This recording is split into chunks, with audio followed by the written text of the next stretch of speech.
What happens when the world's most controversial billionaire sits down with late-night television's sharpest satirist? You won't believe what unfolds when Elon Musk's ego collides headfirst with Stephen Colbert's relentless questioning, creating a powder keg that explodes in ways nobody saw coming. The tech mogul's carefully crafted public persona crumbles in real time as his true colors emerge under the studio lights, revealing a side of him that his most devoted followers have never witnessed. Before we get into this incredible story, make sure you hit that subscribe button and drop a comment below, because you're not going to believe what unfolds when these two titans clash in what became one of the most uncomfortable moments in late-night television history. The Ed Sullivan Theater buzzed with anticipation as audience members settled into their seats, completely unaware they were about to witness television history in the making. The Late Show with Stephen Colbert had secured one of the most sought-after guests in media, and expectations were running high for what promised to be an entertaining evening of witty banter and promotional softball questions about Musk's latest ventures.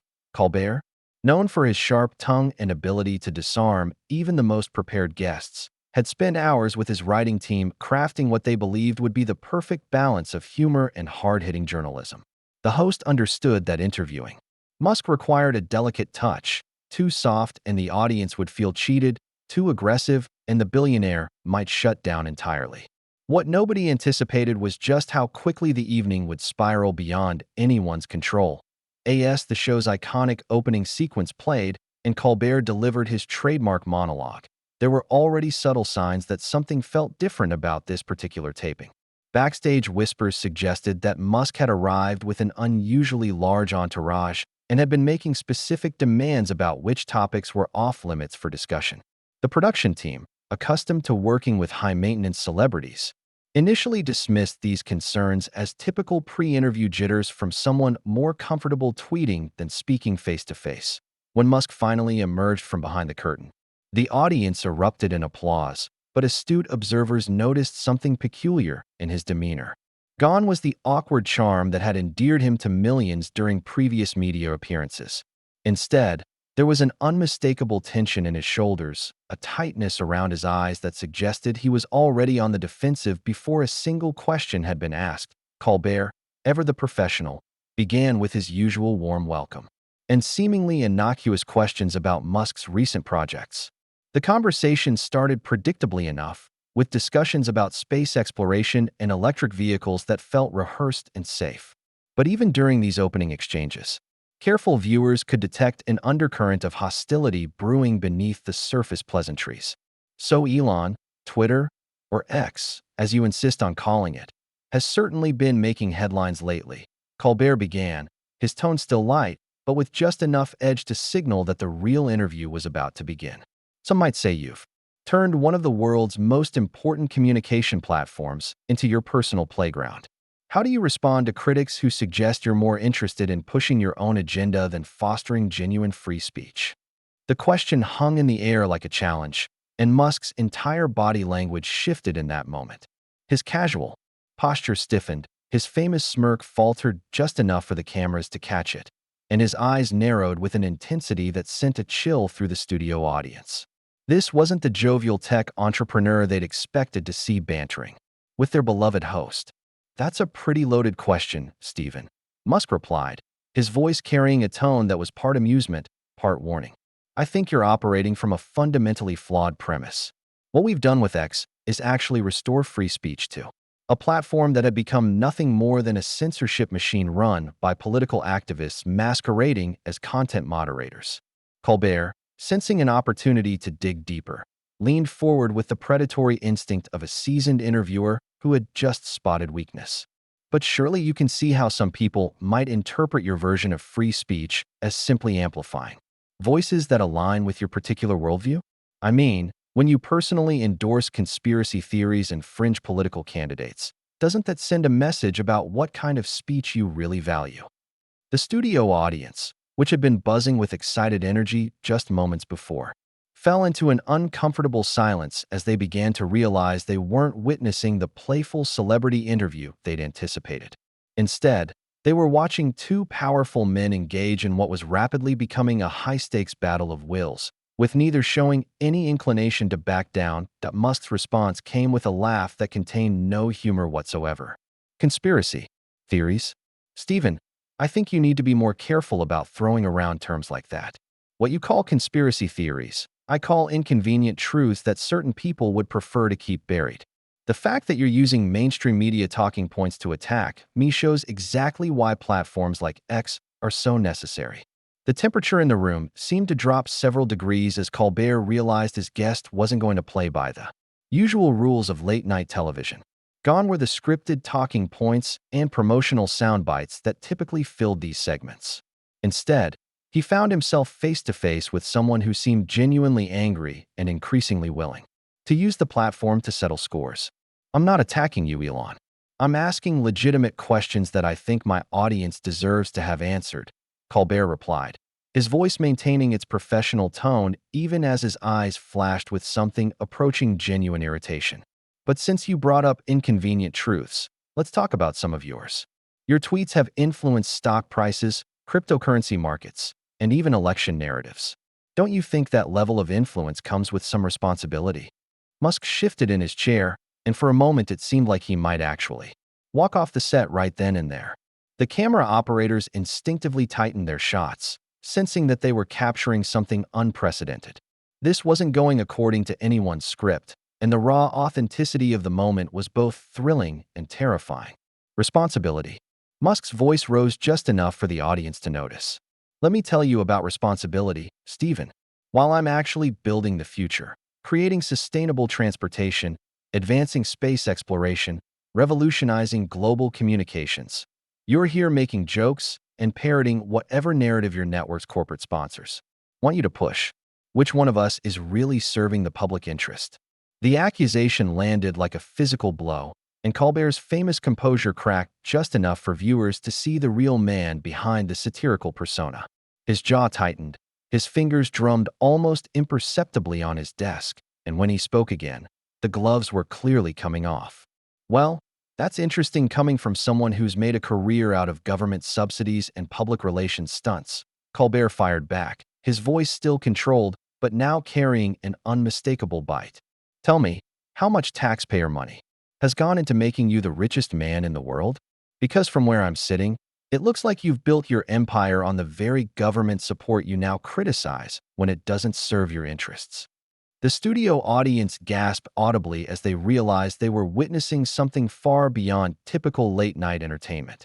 This was personal, this was real, and neither man seemed willing or able to step back from the precipice they'd created. The careful choreography of television had given way to something raw and unpredictable, and everyone in the room could feel that they were approaching a point of no return. Musk's face flushed a deep red as Colbert's words hit their target with surgical precision.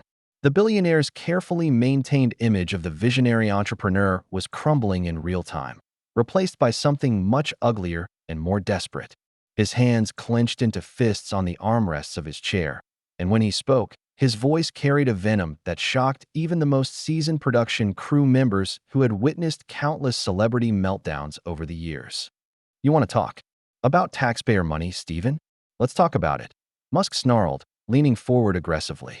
At least when the government invests in my companies, they get revolutionary technology that changes the world.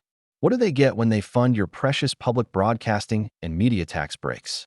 Propaganda dressed up as comedy from has-been comedians who peaked 20 years ago on a fake news show.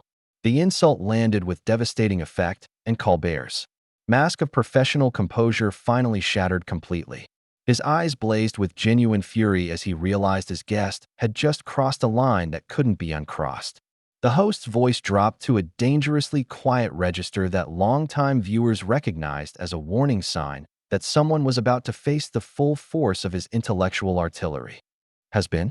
That's rich coming from someone whose greatest achievement is buying a social media platform and running it into the ground, Colbert replied, each word carefully chosen to inflict maximum damage. Tell me, Elon, how many advertisers have fled your little playground since you started using it as your personal megaphone for every half-baked conspiracy theory and political grudge? How many billions in value have you destroyed while pretending to be some kind of free speech warrior? The question struck at the heart of Musk's most sensitive vulnerability, and his reaction was immediate and explosive. He shot up from his chair so violently that it rolled backwards several feet. His face contorted with rage as he began pacing behind his seat like a caged animal. The studio lights caught the sweat beading on his forehead, and his voice cracked with emotion as he launched into a tirade that left everyone in the audience stunned. "You have no idea what you're talking about," Musk shouted, his carefully cultivated South African accent becoming more pronounced under stress. "Those advertisers are cowards who buckled under pressure from the same establishment media that you represent. They'd rather support a platform that censors legitimate debate than stand up for actual free speech. But that's fine. We don't need them. We're building something bigger than their small-minded, profit-driven agendas." Colbert rose from behind his desk, matching Musk's aggressive posture with a controlled intensity that was somehow even more intimidating. The host's years of experience handling difficult interviews had prepared him for many scenarios, but nothing quite like this. As he stepped closer to his guest, the camera operators scrambled to capture every moment of this unprecedented confrontation. "Building something bigger? You mean like when you promised to solve world hunger for $6 billion, then disappeared when the UN actually showed you how to do it?" Colbert's voice carried a mockery that cut deeper than any shouted insult could have. "Or maybe you mean like when you promised to rescue those kids trapped in the cave, then threw a tantrum and called a hero a pedophile when they didn't need your submarine? Face it, Elon, you're not a visionary. You're just a rich kid with abandonment issues who can't handle being told no." The psychological warfare had escalated to a level that made everyone in the studio deeply uncomfortable. Musk's breathing became labored, his hands shaking with barely contained rage as he struggled to formulate a response that wouldn't completely destroy what remained of his public image. But the damage was already done. The mask had slipped too far to be repositioned, and America was seeing the real man behind the carefully crafted persona. "How dare you?" Musk whispered, his voice barely audible but carrying more menace than any shout. "You sit there in your comfortable little studio, making jokes about people who are actually trying to change the world, and you think that gives you the right to psychoanalyze me? You're nothing but a court jester for the establishment. A puppet who dances for corporate masters while pretending to be some kind of truth-teller." The studio audience sat in stunned silence, unsure whether to applaud, boo, or simply flee the building. This had moved far beyond entertainment into something that felt genuinely dangerous. Production assistants huddled near the exits, whispering frantically into their headsets as they tried to figure out whether to cut to commercial or let the carnage continue. Colbert, sensing that he had pushed his guest to the breaking point, made a calculated decision to deliver what he hoped would be the killing blow. His voice remained steady, but there was no mistaking the contempt that dripped from every syllable as he prepared to end this confrontation once and for all. "You know what I think, Elon? I think you're scared," Colbert said, his words cutting through the tension like a blade. "Scared that people are finally seeing through your act. Scared that your influence is waning. Scared that history will remember you not as the visionary you desperately want to be, but as the man who had every advantage in the world and used it to spread division and hate. That's why you're here tonight, isn't it? Because deep down you know you're losing, and you're desperate for validation from the very media establishment you claim to despise." Musk's face went through a series of expressions: rage, hurt, confusion, and finally something that looked almost like recognition.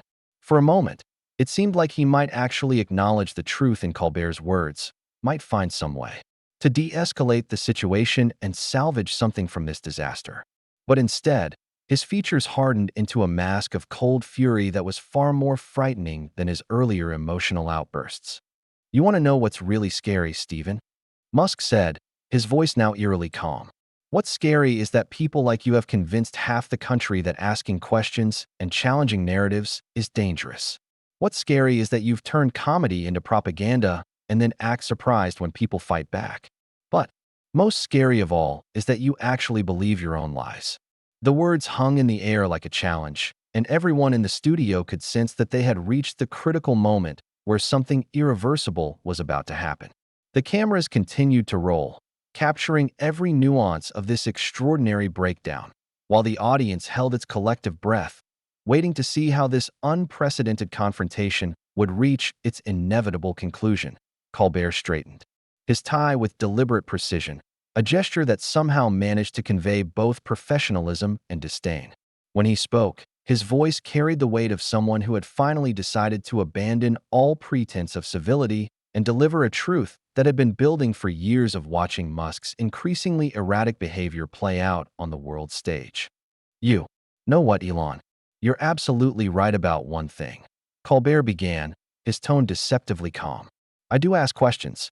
Like, why does the richest man in the world spend his time spreading conspiracy theories about election fraud? Why does someone who claims to champion free speech systematically silence critics and journalists who challenge him?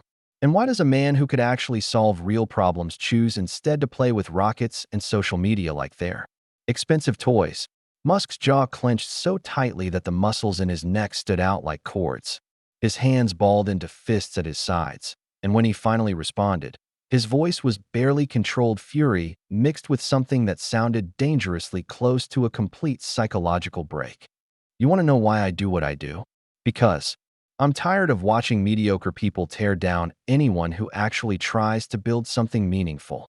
Musk exploded, his composure finally shattering completely. You sit here night after night, making jokes about people who are actually changing the world, while you contribute absolutely nothing except snark and cynicism. At least I'm trying to make humanity a multi-planetary species. What's your legacy going to be? A collection of tired political jokes that stopped being funny years ago. The studio fell into an uncomfortable silence as both men stared at each other across a chasm that seemed to represent something much larger than their personal animosity. This wasn't just about two celebrities having a disagreement. It was about two fundamentally different worldviews colliding with explosive force. Colbert moved closer to his guest, his voice dropping to a register that was somehow more menacing than any shout. My legacy? My legacy is holding powerful people accountable when they abuse their influence. My legacy is making sure that billionaires who think they're above criticism get challenged when they spread dangerous misinformation to millions of followers. And my legacy is showing people that no amount of money can buy you immunity from the consequences of your actions. The words hit Musk like physical blows, and his face cycled through a series of expressions: rage, hurt, disbelief, and finally something that looked like genuine hatred. When he spoke again, his voice carried a venom that made everyone in the studio instinctively step back. Consequences? You want to talk about consequences? Musk snarled, pulling out his phone with theatrical flourish. How about we discuss the consequences of attacking someone who owns the platform where your precious clips get shared? How about we talk about what happens when someone with actual power decides they've had enough of your sanctimonious garbage? The threat was unmistakable, and the studio audience gasped as they realized they were witnessing something that had crossed the line from heated interview into something approaching a public threat. Colbert's eyes narrowed to slits as he processed what his guest had just said, and when he responded, his voice carried an authority that reminded everyone why he had survived and thrived in the brutal world of political satire. Are you seriously threatening me on live television? Colbert asked, his voice carrying a mixture of disbelief and contempt. Are you really so fragile that you can't handle basic questions about your public behavior without resorting to intimidation? This is exactly what I'm talking about. You've become so used to surrounding yourself with yes-men and sycophants that you've forgotten how to function when someone actually challenges you. Musk's face flushed an even deeper red as he realized his threat had been called out for exactly what it was. The billionaire looked around the studio wildly, as if searching for allies or escape routes, but found only the stares of an audience that had lost all sympathy for him. His breathing became labored, and sweat beaded on his forehead as he struggled to find some way to regain control of a situation that had spiraled completely beyond his ability to manage. You think you're so clever, don't you? Musk whispered, his voice shaking with barely contained rage. You think you can tear people down and face no consequences. But you're wrong. You're all wrong. People are waking up to what you really are, propagandists and gatekeepers who are terrified of losing your grip on the narrative. Well, guess what? Your time is over. With that declaration, Musk began backing toward the edge of the stage, his movements jerky and unpredictable. The studio security personnel tensed, unsure whether to intervene or let the situation play out. Colbert remained perfectly still, his eyes never leaving his guest as he prepared for whatever was about to happen next. "My time is over," Colbert repeated, his voice carrying a note of genuine amusement for the first time since the confrontation began. "Elon, look around you. Look at the audience. Look at the cameras. Look at the people who are going to be talking about this tomorrow. Do you see support for your position? Do you see people nodding along with your conspiracy theories and threats? Or do you see people who are finally getting a clear look at who you really are when the mask comes off?" The question hung in the air like a final judgment, and Musk's eyes darted around the studio, taking in the faces staring back at him. What he saw there, a mixture of shock, disappointment, and barely concealed disgust, seemed to finally penetrate through his rage and force him to confront the reality of what he had just done to himself on national television. For a moment, it looked like he might try to salvage something from the wreckage of his public image. His mouth opened as if to speak, his hands gestured helplessly, and his eyes seemed to plead for some kind of understanding or forgiveness. But then something shifted in his expression, and instead of contrition, there was only cold fury and wounded pride. "You know what?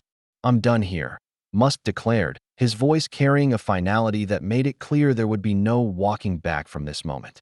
"I came here thinking I could have an actual conversation with someone I respected, but instead I find myself being ambushed by a washed-up comedian who's more interested in scoring political points than having an honest discussion. This is exactly why traditional media is dying.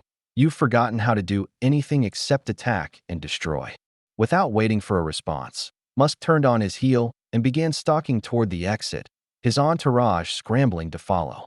The studio audience sat in stunned silence, unsure whether to applaud or boo or simply process what they had just witnessed.